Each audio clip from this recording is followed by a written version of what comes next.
Square അതിൻ്റെ factor 3 ആണ്. അത് പിന്നെ 35ൻ്റെ ഫാക്ടർ വന്നിട്ട് 7 × 5 ആണ്. ഇതെല്ലാം ഇൻറ്റു ചെയ്യുമ്പോൾ നമുക്ക് 105 കിട്ടും. അത് കഴിഞ്ഞിട്ട് 3 × 5 ചെയ്യുമ്പോൾ നമുക്ക് 50 കിട്ടും. 50 + 7 22.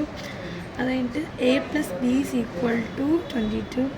അത് കഴിഞ്ഞിട്ട് നമ്മൾ മിഡ് ടേം സ്പ്ലിറ്റ് ചെയ്യാണ്.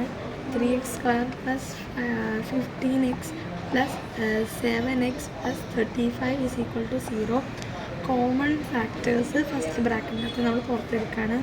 3x² × x + 5 പിന്നെ പ്ലസ് അടുത്ത സെക്ഷനിൽ നിന്ന് നമ്മൾ 7 കോമൺ പുറത്തോട്ട് എടുക്കുകയാണ്. അത് കഴിഞ്ഞിട്ട് x + 5 ബ്രാക്കറ്റിനകത്ത് വരും. നമുക്ക് ഫൈനൽ ആൻസർ x + 5